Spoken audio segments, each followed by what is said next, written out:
بسم الله الرحمن الرحيم. النهارده حبيت اوجه رساله للدكتور محمد مرسي، بس بوجه رساله للشعب المصري قبل الدكتور محمد مرسي. بقول لهم ان انا ما نزلتش الثوره وما كنتش اعرف اي حاجه عن الثوره وماليش دعوه بالثوره.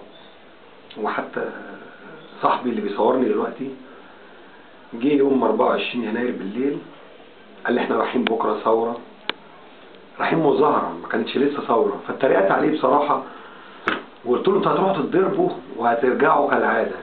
بس هم طلعوا رجاله، وبإرادتهم وإرادة المصريين شالوا أكبر طاغية في تاريخ مصر. يا دكتور مرسي بقول لك المصريين بإرادتهم شالوا أكبر طاغية في تاريخ مصر، أكبر طاغية في تاريخ مصر. يا دكتور مرسي أنت راجل طيب وكل شعب مصر بيحبك، بس اللي أنا شايفه من وجهة نظري إن كل إنسان فيه عيوب وفيه مميزات. يا دكتور مرسي أنت رئيس المصريين كلهم، مش رئيس حزب الحرية والعدالة. أنت كنت رئيس حزب الحرية والعدالة وبنحترمك، بس لما تبقى رئيس مصر، لما تبقى رئيس جمهورية مصر العربية، ما ينفعش يا دكتور مرسي يجي أي شخص مهما كان يتدخل في شغلك ويتدخل في حاجات ملوش فيها. الأخ محمد البلتاجي اللي خارج بيقول البلد هتولع لو ما حصلش توافق على الدستورية. بصفته ايه؟ انا عايز اعرف بصفته ايه. هتقول لي عضو في الدستورية؟ اقول لك ما في ناس كتير اعضاء في الدستورية، ما اتكلموش الكلام ده ليه؟ الاخ محمد البلتاجي بيقول لك او بيقول المصريين، بيحذر المصريين مصر هتتحرق لو ما حصلش توافق على الدستورية. لا يا بلتاجي، ولا انت ولا ألف زيك هيقدروا يولعوا في البلد. تناسي يا بلتاجي يا مسلم ان مصر دي ذكرت في القرآن ان مصر دي طول عمرها في مؤامرات ضدها وربنا هو الوحيد اللي بينجي البلد دي. لا يا بلتاجي.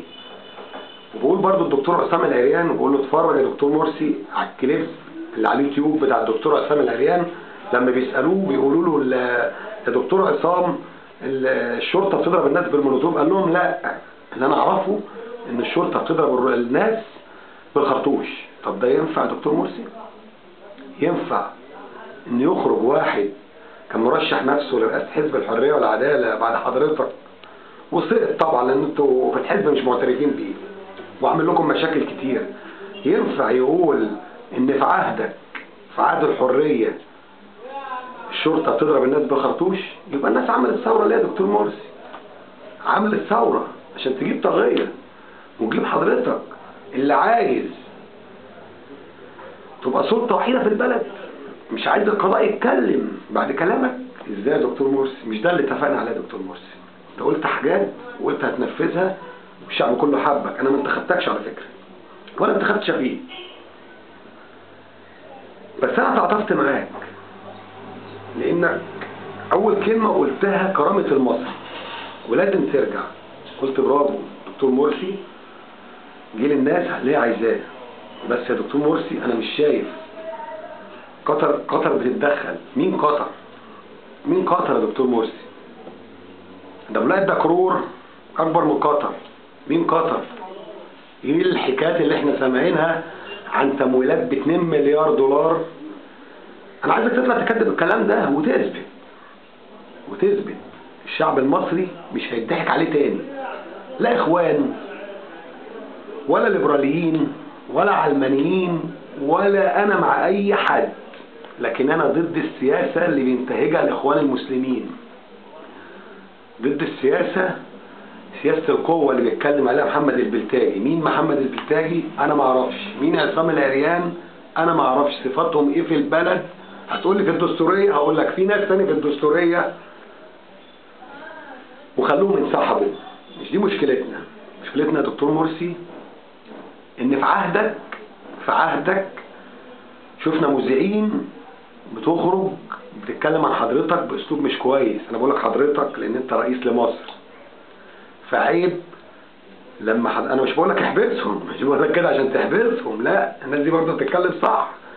امبارح طول الليل، النهارده الفيديو ده يا جماعه بتاريخ النهارده الحد، يعني انا مش فيديو قديم. امبارح يوم السبت بالليل في دمنهور الاخوان المسلمين بيضربوا المتظاهرين بالشوم. ازاي يا دكتور؟ النهارده يا دكتور 25 زي 25 يناير سنه 25 نوفمبر. يا دكتور اتقي الله في بلدك، اتقي الله في شعبك، حافظ على بلدك. التاريخ هيتكلم عليك بعد كده، سواء بالحلو او بالوحش، التاريخ ما بينساش. قعدوا 33 سنه ولا 30 سنه يقول لك صاحب الضربه الجويه، وفي الاخر طلع كذاب، والتاريخ اللي قال. فيا دكتور مرسي بعد اذنك، كل اللي عايزينه منك تحافظ على البلد. انا ضد ان انت تترك منصبك قبل ال4 سنين، وبعد ال4 سنين لما تشوف الدكتور مرسي عمل لنا حاجه حلوه هنديله صوتنا تاني. احنا مش عايزين غير مصلحه البلد، انما هندور على غزه. بلدك مليانه دم يا دكتور مرسي. الشوارع امبارح في برنامج الاستاذ محمود سعد، طبعا هو مش هنتكلم عن اللي هو بيقول، احنا هنتكلم عن اللي احنا بنشوفه في الكاميرا. 5 من الامن المركزي بيضربوا 1 من الشعب المصري. ليه يا دكتور مرسي؟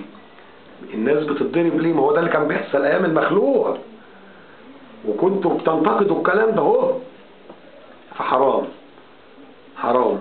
اسرائيل طول عمرها بتحارب عشان ما عندهاش تراب بلد، ما عندهاش تراب ولا ارض.